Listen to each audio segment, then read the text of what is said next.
السلام علیکم ورحمۃ اللہ وبرکاتہ۔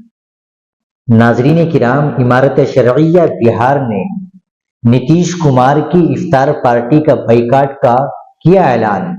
آج ہونے والی افطار پارٹی میں نہیں شامل ہوگی مسلم تنظیمیں۔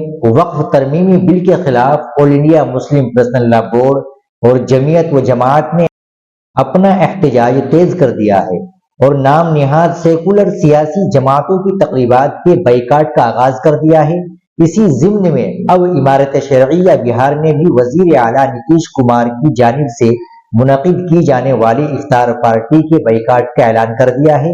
یہ فیصلہ وقف بل کے معاملے پر نتیش کمار کی حکومت کے عدم تعاون اور مسلم کمیونٹی کے تحفظات کو نظر انداز کرنے کے خلاف احتجاج کے طور پر کیا گیا ہے۔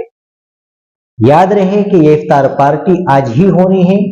امارت شرعیہ بہار کے ترجمان نے کہا کہ وزیر اعلیٰ نتیش کمار نے وقف بل کے سلسلے میں مسلم کمیونٹی کے جذبات اور مطالبات کو سنجیدگی سے نہیں لیا، جس کی وجہ سے ہمیں یہ سخت قدم اٹھانا پڑا۔ انہوں نے مزید کہا کہ یہ بائیکاٹ مسلم تنظیموں اور عوام میں بڑھتی ہوئی بے چینی کو ظاہر کرتا ہے۔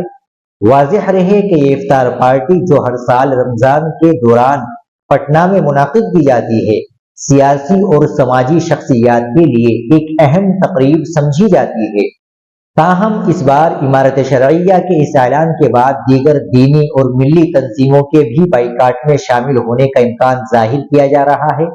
حالانکہ امارت شرعیہ کی جانب سے جو اعلامیہ جاری کیا گیا ہے، اس میں آل انڈیا مسلم پرسنل لا بورڈ سمیت 8 سے زائدہ تنظیموں کی حمایت کا بھی ذکر کیا ہے اور ان کے دستخط کے بھی دعوے کیے گئے ہیں۔ امارت شرعیہ کی جانب سے جاری اعلامیہ میں وزیر اعلیٰ نتیش کمار کے سامنے کچھ مطالبات رکھے گئے ہیں۔ ان مطالبات میں وقف ترمیمی بل کی حمایت کو عوامی طور پر واپس لینے کی درخواست بھی کی گئی ہے۔ اس کے علاوہ اوقاف آئینی تحفظ کو یقینی بنائے اور مسلم تنظیموں کے ساتھ مثبت مذاکرات کا آغاز کرے۔